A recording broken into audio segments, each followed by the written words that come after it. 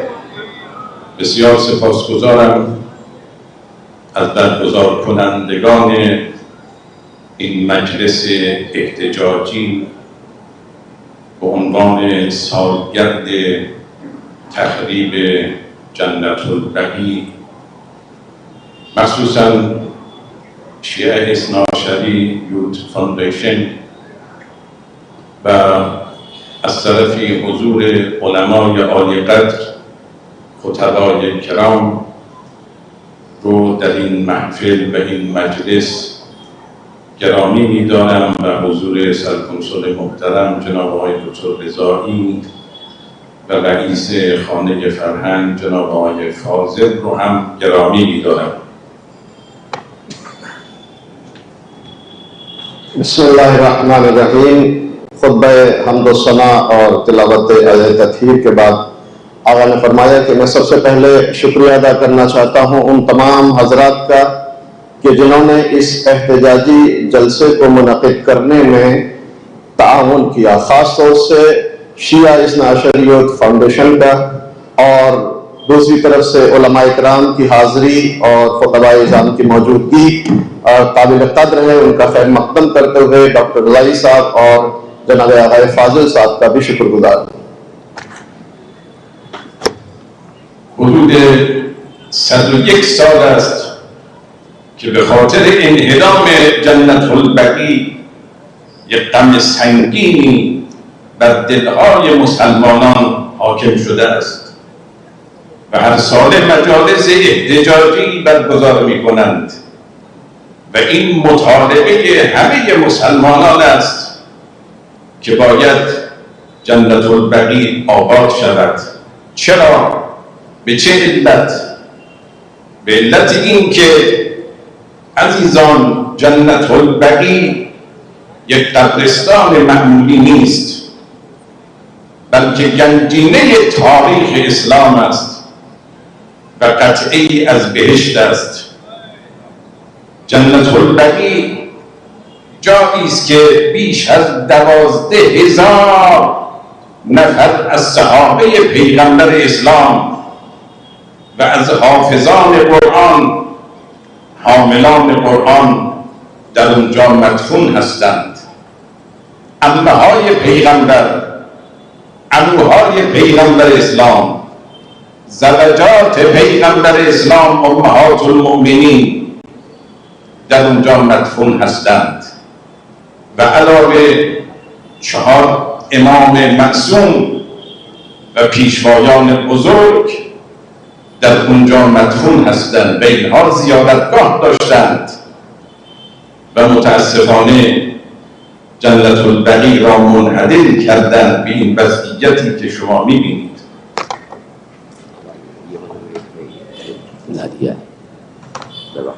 تقریباً 101 سال ہو گئے یہ عظیم مصیبت جنت البقیع کے انعدام کے سلسلے میں مسلمانوں پر ڈھائی گئی، اور آج تک اس کا غم تمام مسلمان اپنے دلوں میں محسوس کرتے ہیں۔ یہی وجہ ہے کہ ہر سال جنت البقیع کے انہدام کے سلسلے میں احتجاجی جلسے، جلوس اور مجالس عزا منعقد کی جاتی ہے، اور ہر سال ہر مسلمان اس چیز کا مطالبہ کرتا ہے کہ جنت البقیع کو آباد کیا جائے، وہاں روضوں کی تعمیر کی جائے۔ کیوں؟ آخر وجہ کیا ہے؟ یہ ہر سال احتجاج، ہر سال کا مطالبہ، 101 سال ہو گئے، ہر سال ہم عزاداری کرتے ہیں، احتجاجی جلسے کرتے ہیں اور مطالبہ کرتے ہیں کہ وہاں قبور تعمیر ہو، روضے تعمیر کی جائے۔ آخر وجہ کیا ہے؟ وجہ صرف یہ نہیں ہے کہ جنت البقیع ایک معمولی قبرستان ہے، ایسا نہیں ہے کہ صرف جنت البقیع ایک معمولی سا قبرستان ہے، بلکہ حقیقت یہ ہے کہ جنت البقیع تاریخ اسلام کا ایک عظیم خزانہ ہے۔ جنت البقیع جنت کا ایک ٹکڑا ہے، وہ ایسا عظیم مقام ہے کہ جہاں 12,000 پیغمبر اسلام کے اصحاب مدفون ہیں، وہاں حافظان قرآن، حاملان قرآن اور مفسران قرآن کی قبریں ہیں، رسول اللہ کے خاندان، ان کے چچا اور ان کی ازواج مطہرات کی قبریں موجود ہیں، اور 4 معصوم امام اور عالم اسلام کے ہادی اور رہنماؤں کی قبریں وہاں موجود ہیں۔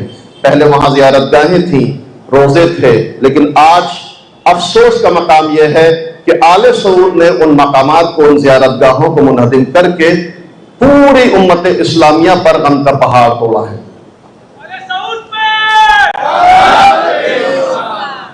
عزیزان، تنها مسئله جنت البقیع هم نیست، بلکه جریان وهابیت تمام آثار پیغمبر اسلام و اهل بیت را در مکه و مدینه از بین بردند. تمام آثارها شما ببینید، شهدای احد اینها بارگاه داشتند، بخشی از اونها در جنت البقیع دفن بودند و در مکه همینطور آثار پیغمبر را، محل ولادت پیغمبر را، محل ولادت حضرت فاطمه زهرا سلام الله علیها که هر کدام آثارش بود، اینها از بین بردند. چرا؟ اینها تاریخ ماست. ما باید به شخصیت‌های بزرگ تاریخی در مرکز وحی افتخار بکنیم. اون کوچه بنی هاشم و حتی آثاری که در مکه بود، الان شما ببینید در اطراف مسجد الحرام چه وضعیتی به وجود آمده است. از اون حالت طبیعی و دینی و تاریخی خودش این منطقه را تویی کردند. یہ بھی یاد رکھیے گا کہ صرف مسئلہ جنت البقیع کا نہیں ہے، بلکہ یہ جو سلفیت اور وہابیت ہے، اس نے تمام پیغمبر اسلام اور اہل بیت علیہ السلام کے آثار کو مٹانے کی کوشش کی ہے۔ صرف جنت البقیع کو منہدم نہیں کیا گیا ہے، بلکہ تمام آثار کو ختم کرنے کی کوشش کی گئی، شہدائے احد کی قبروں کو ختم کرنے کی کوشش کی گئی، جو ایک حصہ جنت البقیع میں تھا۔ مکے میں آپ دیکھیں، مدینے میں دیکھیں، تمام اسلامی آثار کو ختم کرنا ان کا مقصد تھا۔ آپ پیغمبر اسلام کی محل ولادت کو انہوں نے ختم کر دیا، جناب فاطمہ زہرا سلام اللہ علیہا کی ولادت کے مقام کو انہوں نے ختم کر دیا۔ کیوں؟ آخر وجہ کیا ہے؟ سبب کیا ہے؟ ان سے سوال کیا جائے۔ یہ ہماری وراثت تھی، یہ ہماری تاریخ تھی، ہمیں اس پر افتخار تھا، لیکن اس کو کیوں ختم کیا گیا؟ وہ مقام جو مرکز وحی تھا، وہ محلہ جس کو محلہ بنی ہاشم کہا جاتا تھا، خانہ کعبہ کے اطراف میں حرم کے توسعے کے نام پر انہوں نے تمام آثار اسلامی، پیغمبر اسلام اور اہل بیت علیہ السلام کے آثار کو ختم کرنے کی کوشش کی ہے، تاکہ وہ اپنے اس مذموم عمل سے یہ ثابت کرنا چاہتے ہیں کہ ان کا اسلام اور پیغمبر اسلام کے آثار سے کوئی رابطہ اور رشتہ نہیں ہے۔ در حالی که اگر شما به ریاض بروید میبینید که آل سعود برای پادشاهان سعودی که در گذشته از بین رفتند قبرهایی با سنگ مرمر ساختند. شما در موزه هایی که ایجاد کردند در دارالملک عبدالعزیز تمام لوازم شخصی او را اونجا محافظت کردند، حتی اتاق خواب او را و شمشیر و انگشتر و ساعت و لوازم زندگی او را به عنوان موزه محافظت کردند پادشاهان سعودی.